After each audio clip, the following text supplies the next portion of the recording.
change, I'm going to read some. I thought I'd start with Honest Molly's Guest House.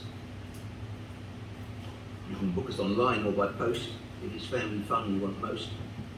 You'll get used to the roar of the quarry next door, and it's only 8 miles to the coast. But then I changed my mind and I thought Single Blessings was a better one to start with. I once met a girl at a dance, the start of a splendid romance. Now 3 children later, I still love to date her, but with 3 kids, there's rarely a chance. But I finally settled on chickens as an opener. I keep chickens at home in a coop. They give me fresh eggs, later soup. I don't have to weed where they scratch for their feed, and my compost just loves all the poop.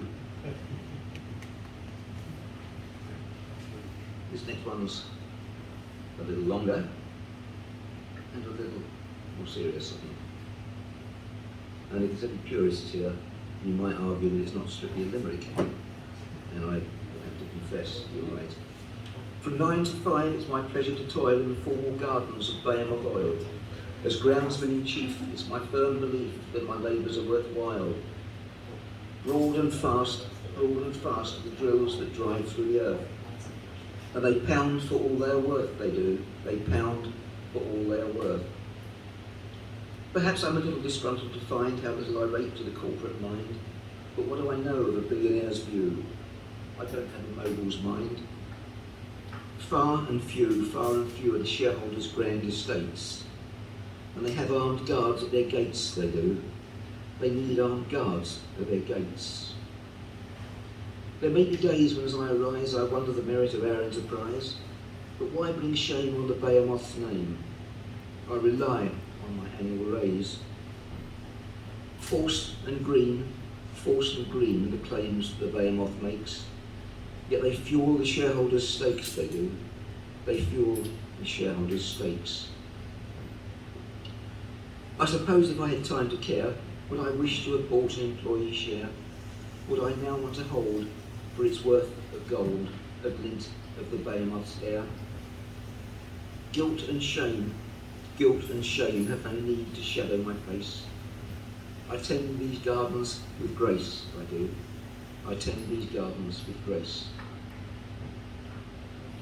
I'm not blind to the earth's decline, nor deaf to the cries of Greta's kind, but we chose the path of the Behemoth, and our futures now are intertwined. Oil and gas, without them, how would we live? But we've set our sail on a sieve, some say. Have we set our sail on a sieve? Finally, 3 on a topic very close to my heart. Food. First, the food chain. There's some woodland, it cost me a couple of YouTube subscribers, so you're easily offended. Sorry. There's some woodland adjoining our house, so we get the odd hedgehog or mouse. Sometimes round the back there appears a muntjac, but the best days are those that bring grouse. I put some seeds out for a treat and other things they like to eat.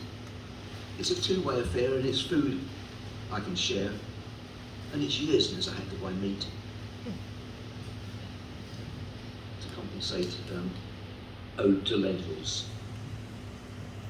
But health and vitality blooms with the intake of simple legumes, while not a full answer to colonic cancer, they lessen the number it dooms. In a soup or a stew every day, they're a must-have for any gourmet. You'd have to be mental to poo-poo the lentil, and mad to eschew the split pea. But despite their great nutritive powers, most lives that they save are not ours. With this protein supply, there's no reason why we need to kill chickens or cows. And now for dessert, lead meringue. When I was young, my mother sang of strawberries above meringues, slathered in cream, and I still dream about the joy it bring. Sorry, I do play liberties with you sometimes. Led Zeppelin later did a cover called, I think, About Pavlova. It bombed the charts, but warmed the hearts of many a Zeppelin lover. Sugar's not my food of choice, but that dessert's my secret vice. I still eat them as a treat, and I still miss my mother's voice. Thank you.